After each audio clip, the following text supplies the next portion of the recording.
swag of a prize fighter. The antithesis of a firefighter. Arsonist, I'm a fire rider. Instant flame like a firelighter. So special with shows, I live out my flows. Can't walk in my shoes, can't purchase my clothes. Ice in my veins, but I never froze. Picture perfect, but I never pose. As a juvenile, I knew I bounced back. Got rated, had a plan to get my ounce back. Use cheese as bait, that's a mousetrap. Let me to the right person to pounce at. They selling dreams, I'm pulling receipts. Full force, we can't be beat. Got a dirty mouth, but the flow so neat. Keep your 2 cents, talk is cheap. You are now tuned into the Boxing Bros. As you can see, Trill Dollar Bill isn't here. He still has things that he's busy with, but he said that he will return soon. I'm Caden, and I'm here with my co-host. What's good? This is G. And it's the TBE. I always got to bring the energy. Well, you know. What up, bro? All right, Rugrat. All right, the first topic we're going to discuss on Boxing Bros is Usyk reports that Tyson Fury hasn't signed the contract. So unless you've been living under a rock, you don't know about the big 70-30 split that Usyk agreed to. All this unfolded on social media. So social media is a reliable source at this point, especially if you're going to the direct sources. So here's what Alexander Usyk had to say recently on social media. He said the points for agreement were sent to Fury's side. The deadline is set. The clock is ticking. The ball is on Greedy Belly's side now. We did everything in our power to make it happen. As you can see, that was tweeted March 18th. So there you have it. And now we're going to take a look at a tweet from Usyk's promoter or manager. This is promoter. Egis, I believe. All right. So as you see, he retweets Usyk's tweet. Then he says, "We bend enough to make this happen. Fury always wanted his way. We allowed it to some point, and now let's see if Gypsy King is man enough to take this fight. Sorry, for us, he is not a king, just a gypsy." That's what he tweeted, and as you can see, he tweeted that on March 18th. That sounds a little racist, man. I don't know. So that's exactly what Lee Ward said. Sounds a bit racist. Oh, for real? Somebody put facts. Yeah, Y'all see right the same thing. I'm like, I don't know. Yeah.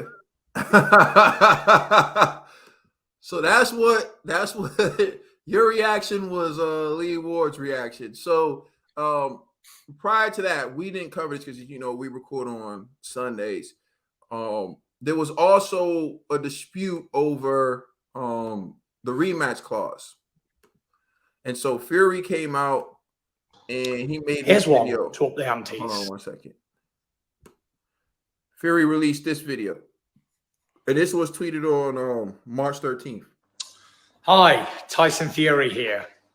Just a quick one.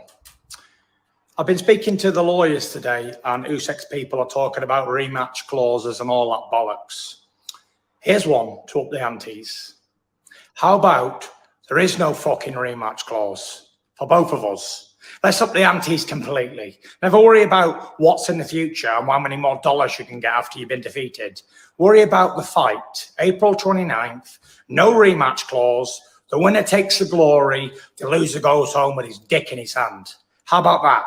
Agree to that, you fucking bitch. Okay. So that's what Fury said. Usyk's promoter responded by saying, "No one from Usyk's side asking a rematch. Stop lying to people. Rematch issue came from your side as they're dealing with your promoters. You asked for a rematch, which we agreed. So what is next? Not to fight Usyk? Question mark."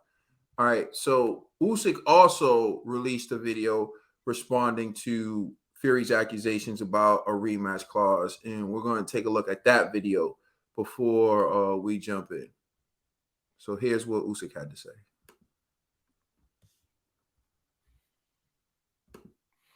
Looking like a Viking. And not to play. All right. Yo, G, I just want to point out Usyk is speaking English in these videos. Hey, man, he's trying, yo. G. Hey, So 35%. I was just saying, G, just take note of that, G. I told you 35%. Greedy belly. Rematch clause comes from your side, not mine. Stop whining and ducking. Be a man. In the contract or vacate the belt. I need Undisputed. And not to play your stupid games. Greedy belly. Rematch clause comes from Whining. your side, not mine. Stop whining and ducking. All right, so we heard it, basically. Stop whining. You know what I'm saying? G, man, I'm just saying, man, that's English. That's English, G. Respect, what you man. gotta say, G. I don't want no problem with the Ukraine this year. You know what I'm saying? All right, so what's your reaction to Usyk saying that the clock is ticking for Fury to get the contract signed? Oh, also, I forgot. There are also reports that Usyk's promoter said that if the fight doesn't take place on April 29th, then they're going to withdraw their agreement to a 70-30 split and request 50-50. So, all right, so here's what I'm throwing at you, G. Mhm. Your reaction to Fury's team not signing yet. Yeah. Your reaction to the rematch clause, or do you think there should be a rematch clause? And Usyk's team demanding 50-50 if the fight doesn't happen or April 29th. All right. So the first things first. I am a little nervous about Tyson Fury still not signing the contract. But the fact that he said he doesn't want the rematch clause, I actually believe it. Now, I know people looking at it like Fury's just looking for another excuse to cancel the fight. I don't think that's the case because of what Fury went through with the Wilder trilogy and everything, and how, you know, that prevented Fury versus AJ because of these contractual agreements of a rematch with Wilder. I think he's probably like, I don't want no rematch clauses. I'm confident I could beat this guy. Take it out. Now, Tyson Fury probably didn't even know that, you know, his team was the ones who drafted, you know, that clause within the contract, and rightfully so. You know, it makes sense, but he's probably just like, nah, forget all of that, man. Let me just a one and done. Let me get Undisputed and I'll be out, right? So, that's what I think. But however, the fact that this should be, I don't know. It's one of those, all right, well then Usyk's side, I think Usyk's side should be like, all right, fine, then remove it. Unless Usyk's side's like, nah, there's a strong chance we're going to lose against Fury the first go round. So we're going to need a rematch just so, you know, we still have an opportunity for Undisputed. So that's what I'm thinking. So it's like, I can't blame Fury without blaming also Usyk's side. So I think that one is kind of like, it's on both ends on why No, going. I'm pissed now. Cause G, thank you for cutting me off. I appreciate it. I want to cut you off. Cause G, this is crazy. Now you can't blame one side when one party's making all these demands and we just got to bow down to his demands. No, Fury, if you want to fight, you've been in this game a long time. You have to have everything structured out. And like, this is what, no, to fight me, no rematch clause, 70-30. We're doing it in the UK. We're doing it here. And you got to wear pink shorts. You can't be like, pause. Okay. Yeah, pause. That was wild. That was crazy. But you can't be like, to fight me, no 50-50, 70-30. As soon as you get 70-30, no 7-30, no rematch clause. As soon as you say no rematch clause, we got to fight in the UK. As soon as you fight in the UK, you got to eat fish and chips. Like, come on, you got to get together. Like, all right, now you're being excessive. Now you're just making up stuff. But how about all right, just wait and watch. You remember, if you remember that comment that Usyk's man just said, that he said, pause, we've bent over so far. So it's like, you might as well just stay bent over. You know what I'm saying? Shut up. I mean, yo, You already gave up. You already gave up. Shit, you know what I mean? What else? Hey, G, you never heard? Hey, G, you never heard the phrase "bend but don't break"? Hey, that's what I'm If they saying. bend over anymore, they gonna break. G. Hey, listen, man. Listen. All I'm saying is, yo, I see what Ned's trying to say, but I kind of feel like if I was Tyson Fury and I'm like, yo, they already agreed to 70-30. Man, it seems like I'm ultra ace. I'm A+ side, so I might as well keep going. You know what I'm saying? Like, I want everything, you know, and if they're gonna give it to me, I'm gonna take it. So my only thing is this may be the one thing that Usyk side's like, nah, we're not comfortable without a rematch clause, you know, and I think that's what's preventing both sides from finally just signing the contract, you know. And I'm being honest, I agree on both ends. If I was Usyk's team, I'm not signing that. If I was Tyson Fury's manager, I'd be like, yo, there should be a rematch clause. But if I'm Tyson Fury, I'm like, I don't want a rematch clause. And it seems like Tyson Fury, he got sway over Frank Warren and Bob Arum. So pretty much they're like, all right, yo, he's gonna do what he wants. Let's just hope he wins. And I think that's what the situation is. I forgot what was the last question that you asked me. Yeah, so Usyk's team said, oh yeah, the 50-50. fight, yeah, 50-50. All right, listen here. I don't think they're gonna get that 50-50. So I don't think this fight's gonna happen. If this contract doesn't happen, I don't think they're gonna have a fight. At least not anytime soon. You know, so I don't see Tyson Fury giving him a 50-50 shot. I could see Tyson Fury giving him 60-40.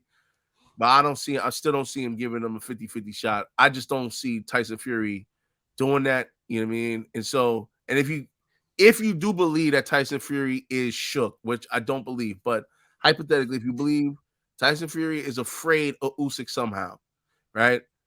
Why would the next go around then out of nowhere he'd be like, oh, okay, let me do it now for 50-50. If anything, 70-30 is like, hey, if I lose, at least I'll make the lion's share and I'm out of here. You know, but I don't know. I don't see Tyson Fury agreeing to a 50-50. So, yeah, it's just not happening, man. Like, Mr. 30% could probably negotiate to being Mr. 40%, but no more. With all due respect. I'm sorry. I'm just being honest. TBE. Man, I'm just tired of this now, yo. Yeah, G, it's looking like your man's a duck. You know, why is it my man's? Like, yeah, it's your man's because you've been riding Fury for a while now, yo. So you know you've been talking all this Ukrainian soup stuff, all this nonsense, things like that, and that's nature. And you really don't respect Usyk's game. You haven't respected for a while now. I don't respect his negotiation power. I know that. But listen, you call a man's bluff, and he keeps bluffing. And it's like, how many times we this is gentleman's sport. Boxing is a gentleman's sport. And we're not here for the charades and the games and the tactics that Fury's pulling right now. And for a long time, I've never admired how Fury gets on social media, talks all this bullocks, and then he tries to pressure fighters into fights.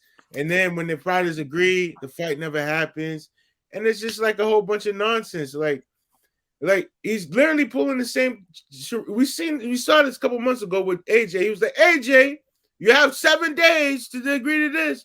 AJ agreed. Oh, AJ, things fall out. Now he's telling Usyk. That wasn't really Fury's fault. Come on, but that was outside of Fury's control because of a contract that he had against PBC and Fox and whatever, or Showtime, whatever. Not only that, the contract was with Eddie Hearn, and Eddie Hearn admitted that he needed time to look over it by the time Fury gave a deadline. That one can't be placed solely on Tyson Fury. Yeah. So in other words, watch your mouth. All right. And now you come to Usyk and you're telling Usyk, I'm not fighting you unless it's 70-30. Usyk agrees. Now you're saying, Usyk, I'm not fighting you unless there's no rematch clause. On the video, Usyk said there's no rematch clause, but you guys aren't signing no contract. Now it's like, what's going on? What's the holdup? We got over 30 days till this fight happens. Let's make it happen. Let's get the glove sparking. Let's get it going. But for some reason, it seems like the holdup is on your man's side, G. It seems like the person stopping the fight is Tyson Fury, G. It seems like the reason why this fight's not happening is that Fury came out and agreed to all he said there's I want to fight. Let's fight. I want Undisputed. But it seems like it's not happening. What's going on, G? You meant to say and no, and if this fight doesn't happen on 29th, 50-50.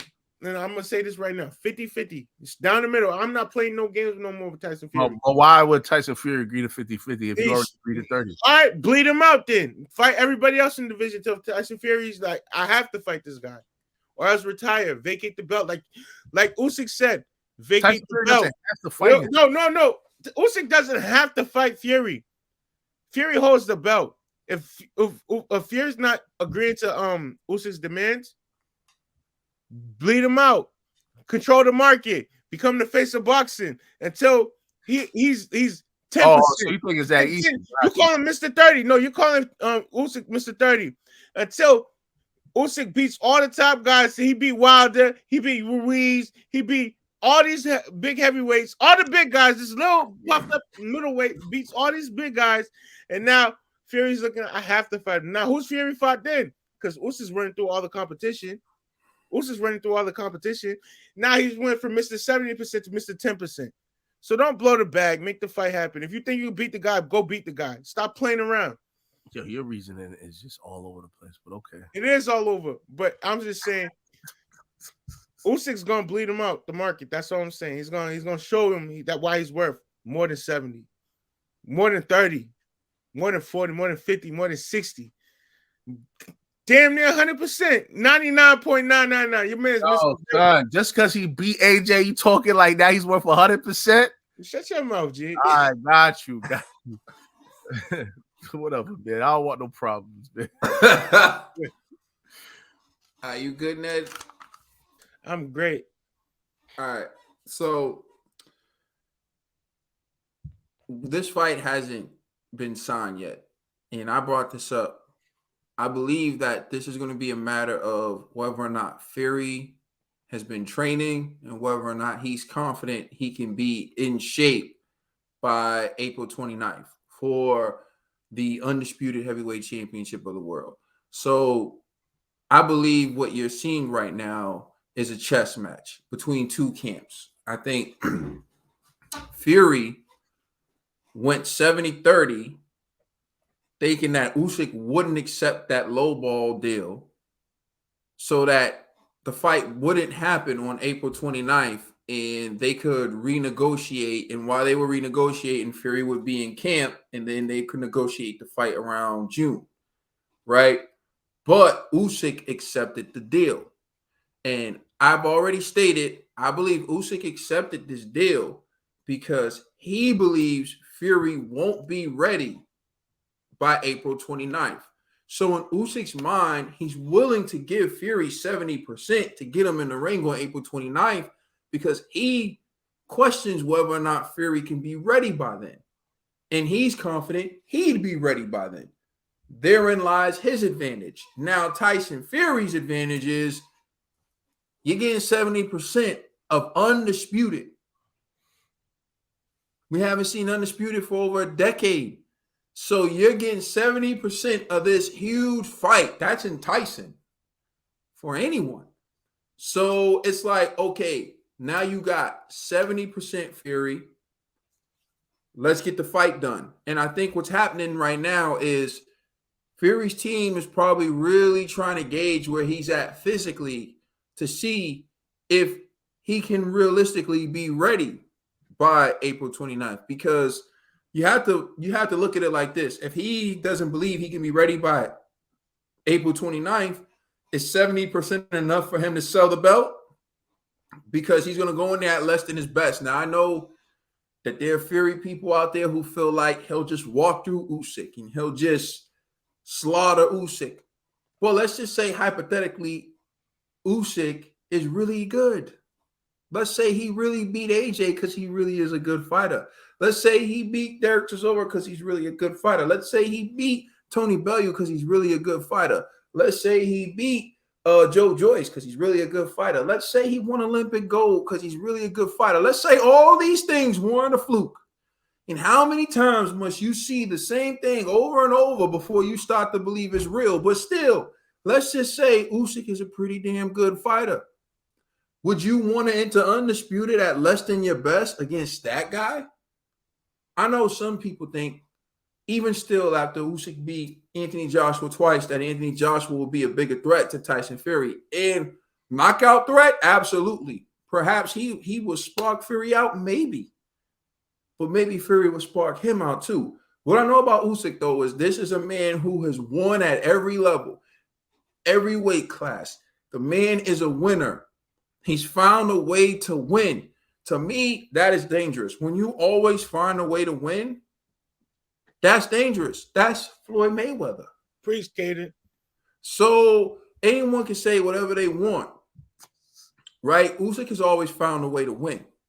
So is Fury confident enough to take that 70 and get in the ring in 6 weeks? That's the real issue. I think Usyk's camp doesn't believe he'll be ready, and that's why they agreed to the low ball deal. They forced his hand because they could have easily countered back and said, no, we want 50-50. Then they know Fury would have been like, I'm walking away. And why he said that, he's training, he's getting ready, and then he would have came back. So I think that's why they're saying, if the fight doesn't happen on April 29th, you're taking away our advantage and the reason we agreed to give you 70%.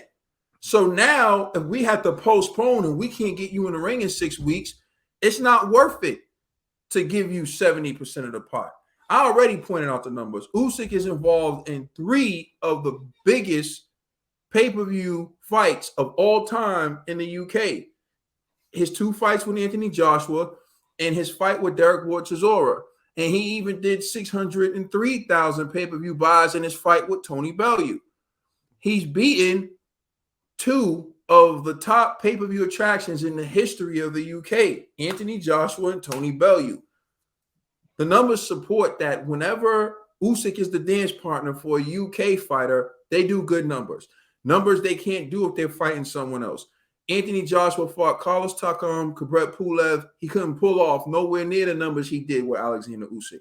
Derek Ward Chisora fought Joseph Parker and Kubrat Pulev. He couldn't pull off nowhere near the numbers he did with Alexander Usyk. So let's not act like Usyk is in a draw and Usyk doesn't have an argument for 50-50. Hell, I think what happened, Usyk saw my video and said, you know what? I got lowballed. And we're going to talk about that. We're going to talk about that in the next segment. Nah, but so walk with me, Kaden. So why don't Usyk's team just agree to no rematch clause then? Oh, if yeah. I'm gonna call his bluff, just like, all right, cool, we're gonna sign. I was into that. And just for the record, G, you already know this about me. I know you feel the same way. So this is one of the things we do agree on. Every fight doesn't need a rematch. Exactly. Like, demand should determine the rematch. If you fight and it's a good enough fight to where people are split, the public will demand the rematch. What you say? Exactly. The streets would demand it. Yeah. But every fight, we shouldn't have to get a rematch. Like Devin Haney versus George Kambosos. Nobody needs to see that again. Did anyone realistically think the outcome was going to change? Anthony Joshua versus Andy Ruiz, however, I think is a good example of a rematch in the public demanding it, because you had a 20-1 underdog who won after he was about to be knocked out. So there was the argument that Joshua was about to win. Joshua got careless, and that's how Joshua lost. Also, Joshua was unified champion who lost his belts in that fight. So that fight to me deserves a rematch because AJ was about to knock him out and it was about to be business as usual until Ruiz landed that beautiful punch. So in my mind, I'm watching that fight thinking, can Ruiz do it again? That's what the world's thinking. Can Ruiz do it again? So that makes for good television, right? That makes a good rematch. But otherwise, and once AJ won, boxing safe, I said, I don't need to see it again. Because as long as AJ is going to fight that way, Ruiz is never going to win. So I don't need to see it again, but some people want a trilogy. But getting to this fight, the only reason I feel differently about this fight is Fury really does want every advantage. He wants 70-30, check. He wants it in the UK. Check. Now you want this man to not have a chance to get his belts back when he's fighting in your country in front of your judges. And it matters. We've seen it before on the scorecards. We saw Usyk beat Anthony Joshua in Saudi Arabia. One judge gave it to AJ. On my scorecard, Usyk won. I mean, I'm not gonna make the biggest fuss about it.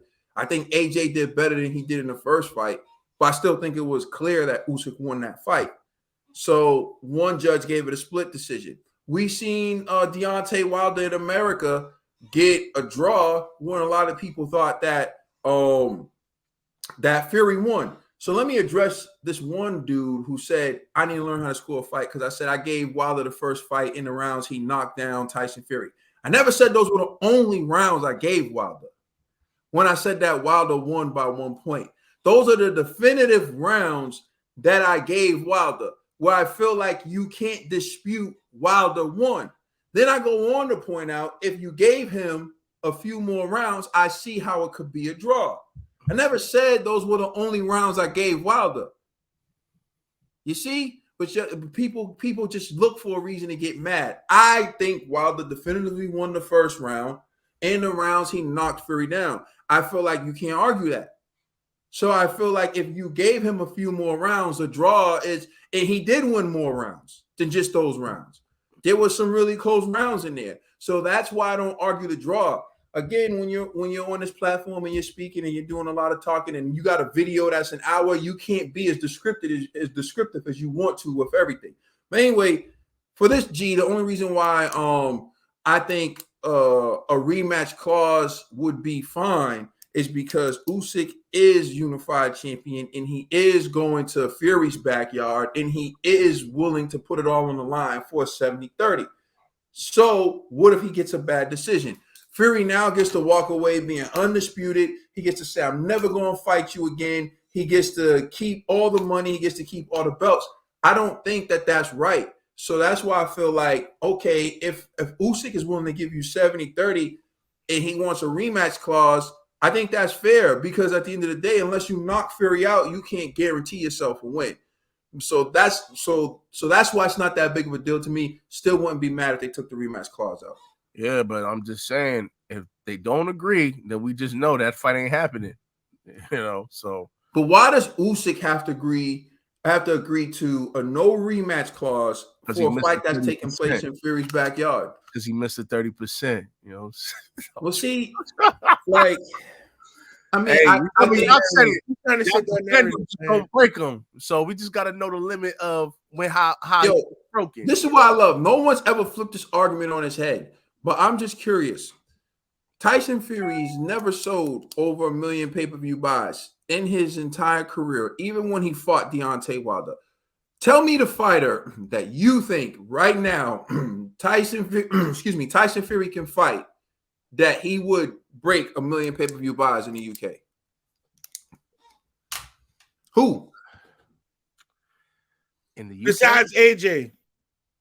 No, he can say AJ. I don't know about AJ right now. It depends. Older AJ, maybe. Now, I think he could fight AJ and break 1 million. I do. Right now, I don't know. I would point this out though. AJ has tried to fight him at least 2 times and it's never worked out. And he gave AJ an ultimatum. And when he needs a bone, I don't believe Eddie's going to throw him one.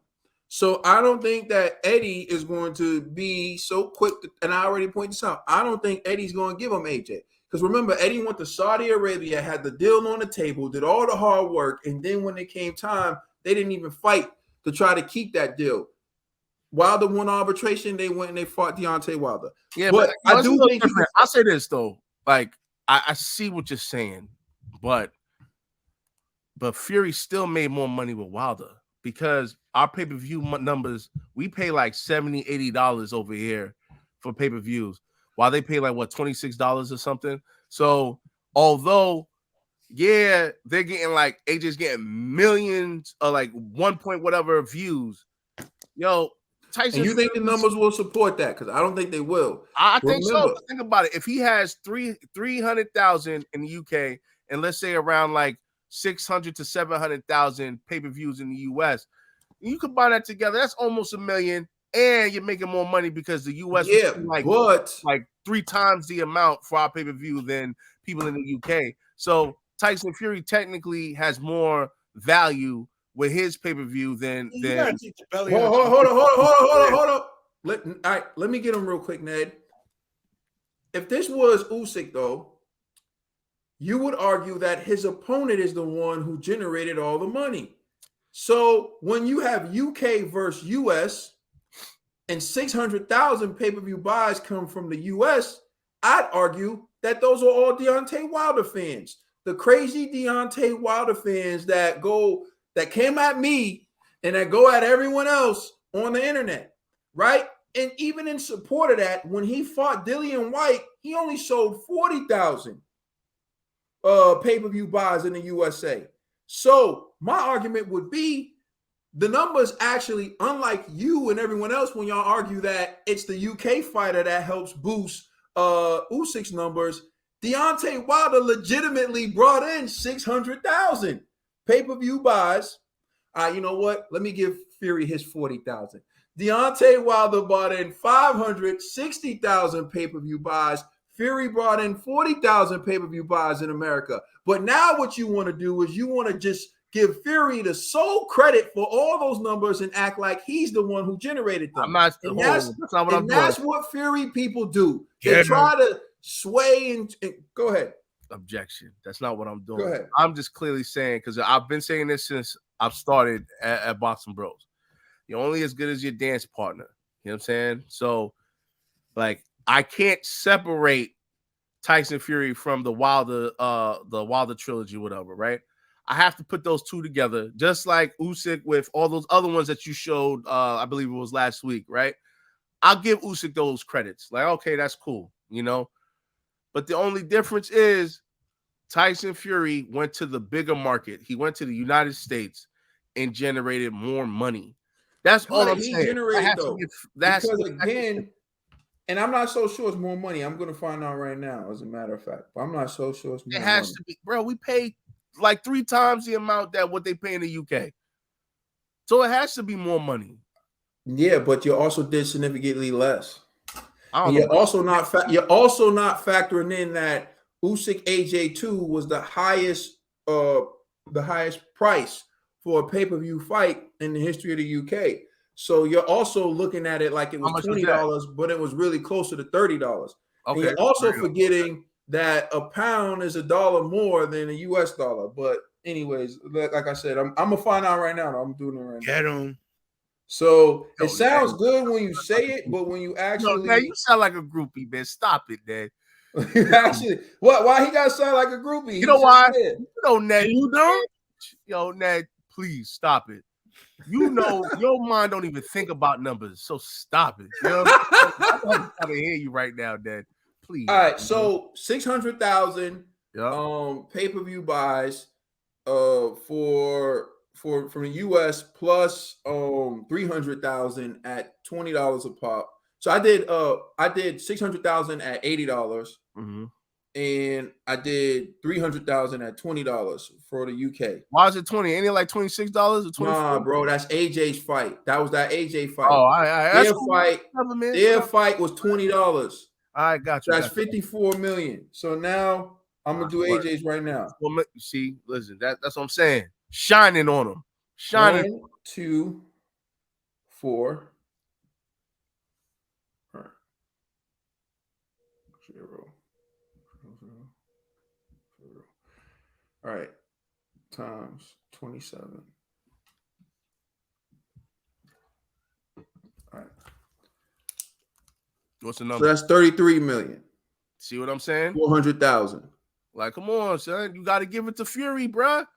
I don't have to give it to Fury because, again, what you're missing is, like I pointed out to you, Fury sold 40,000 in the United States of America when his dance partner was Dillian White.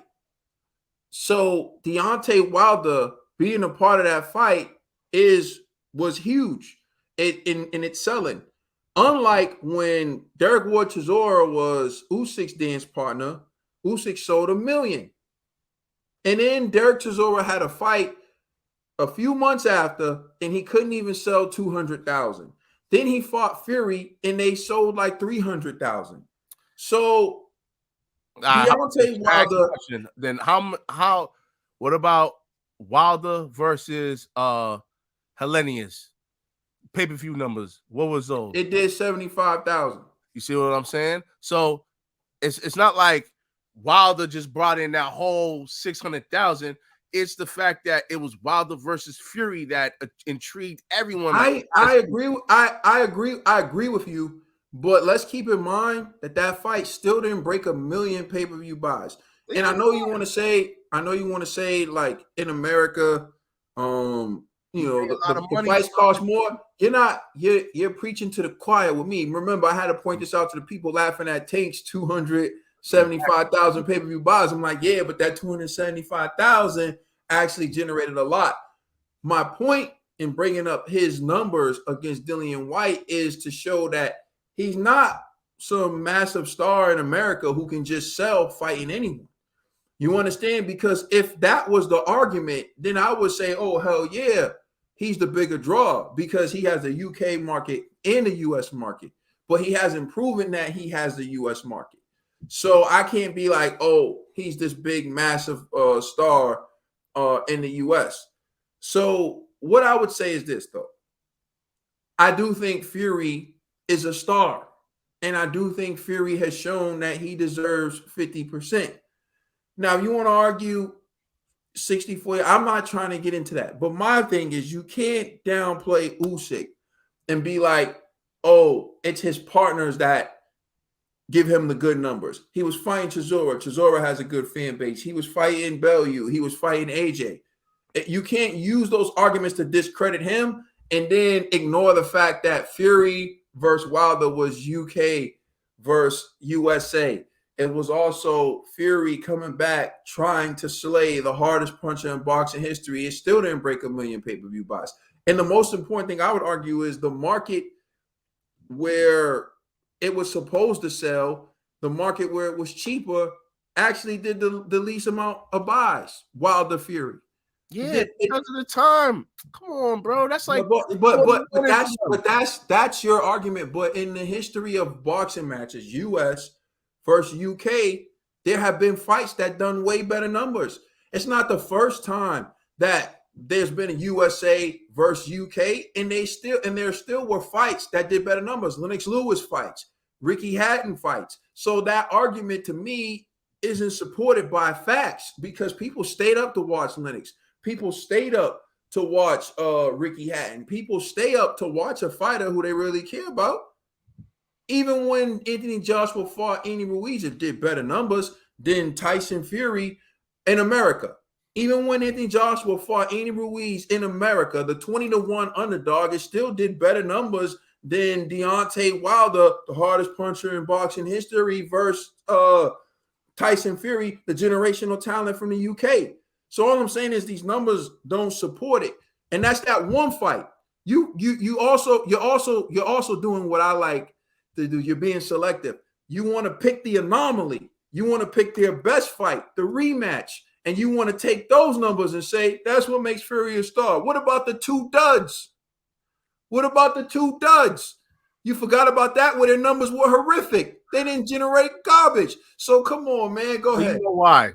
Yo, after the second fight, it was kind of like, yo, Wilder, you're not beating this guy. You know, now let's just keep it real. So the third fight, it was kind of like, it was almost why like. Is there always an explanation for Fury, though? Why can't we look at his numbers for face value? His numbers were dud. I can make the same argument about Anthony Joshua Usyk. After the first fight, you pick Usyk you pick AJ the first fight. After seeing it the first time, you said there's no way AJ's beating this guy, so you pick Usyk the second time. That fight still did better than the first fight, and they raised the price on it. Remember, he beat him by decision.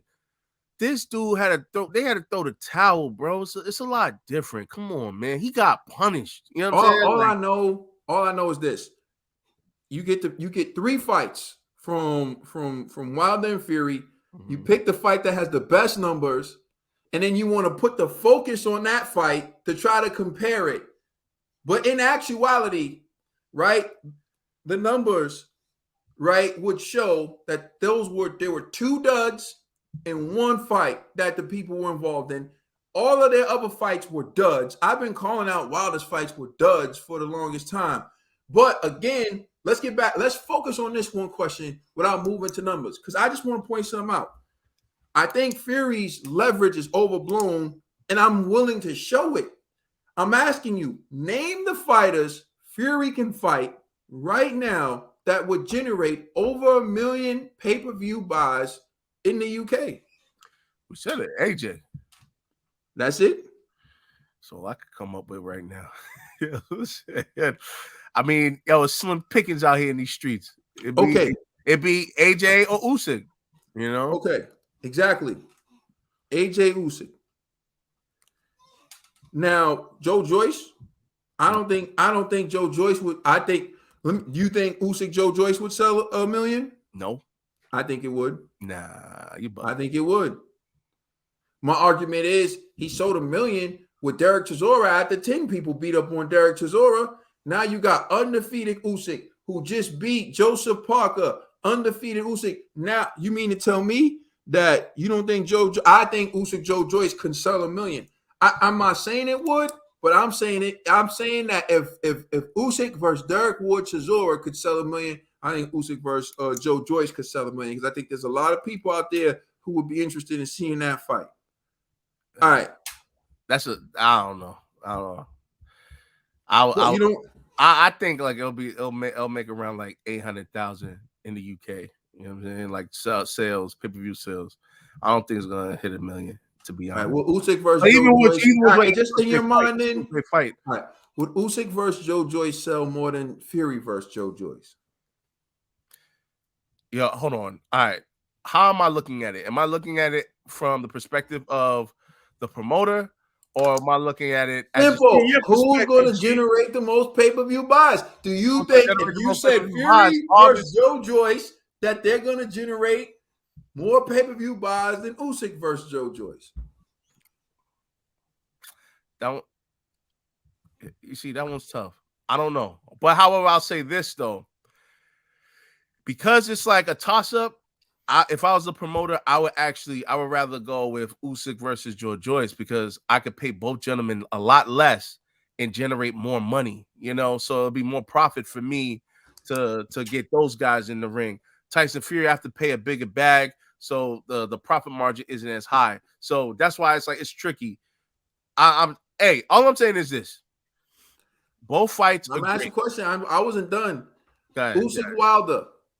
You think that would generate 1 million pay-per-view buys? In the UK, hell yeah. What? All right. Come on, son. In America, how many pay-per-view buys do you think that would generate?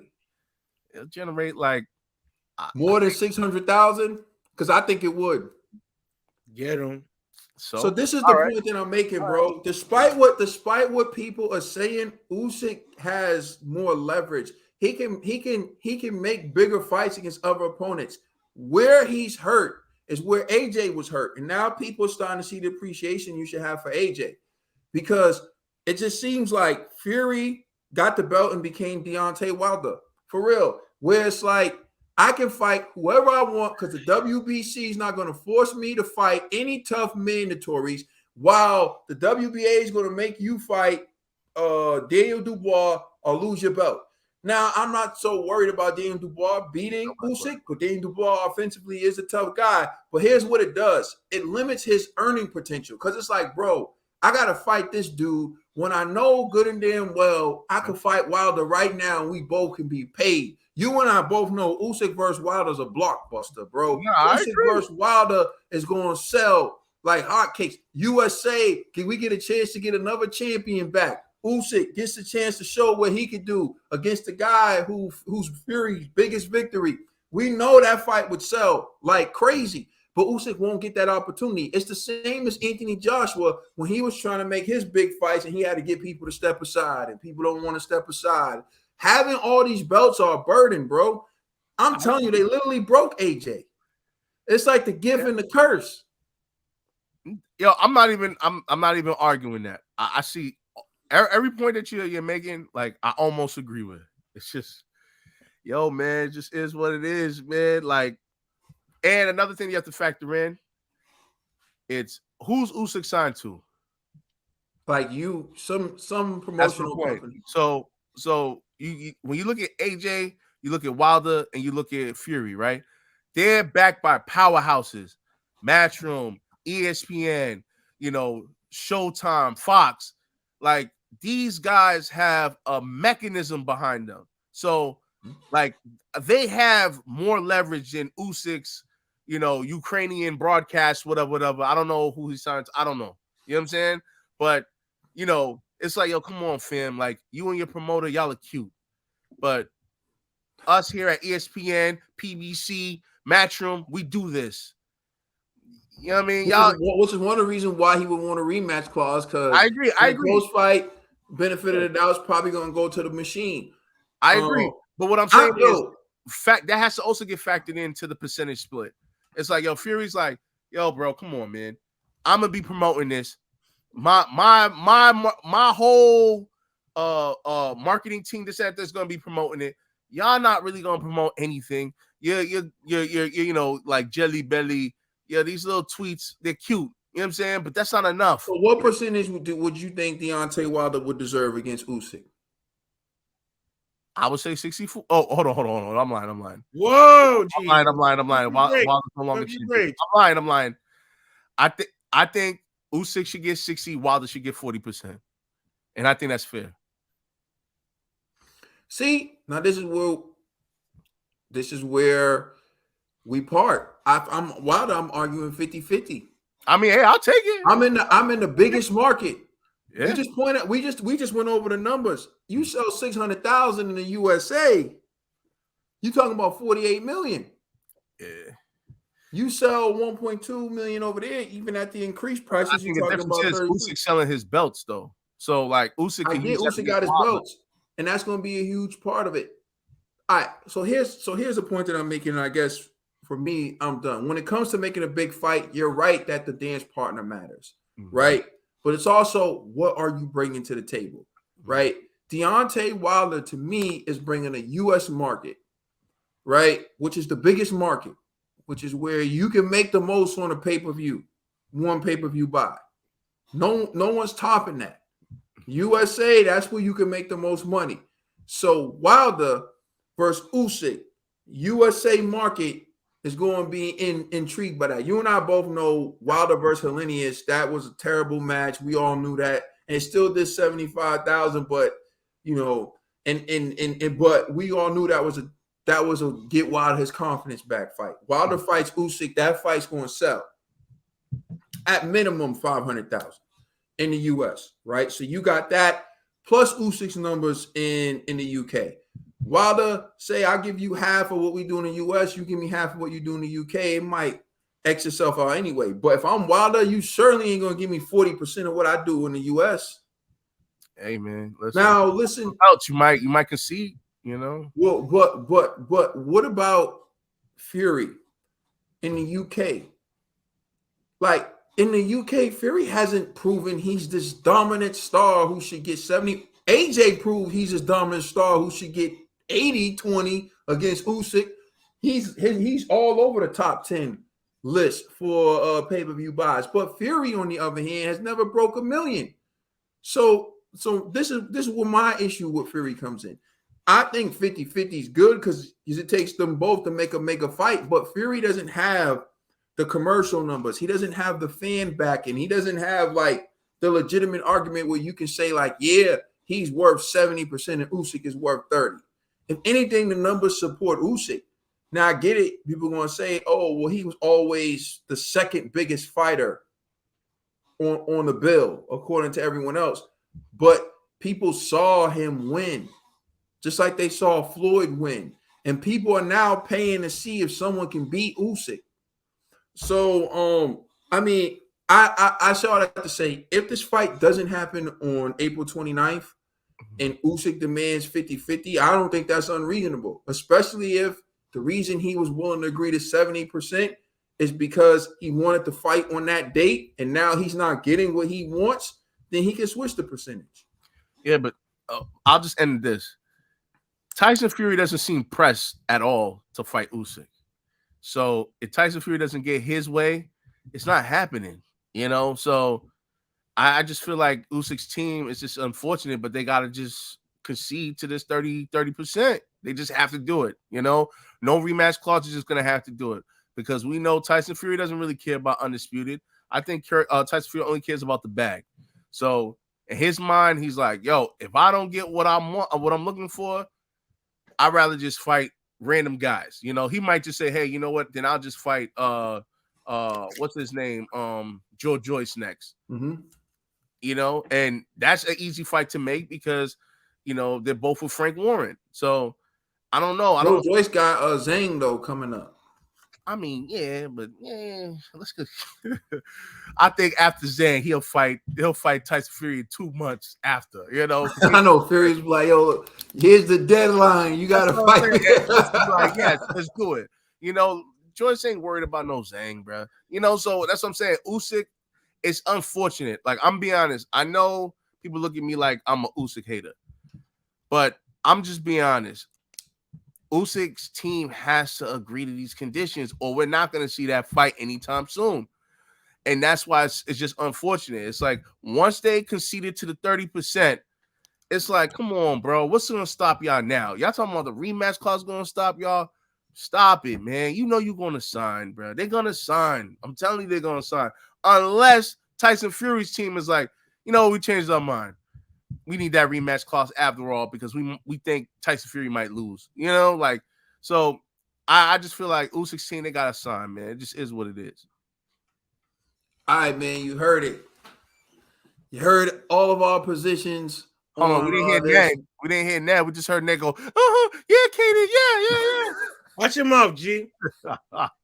Now, they need to stop. Fury side camp need to stop playing games to make this fight happen, yo.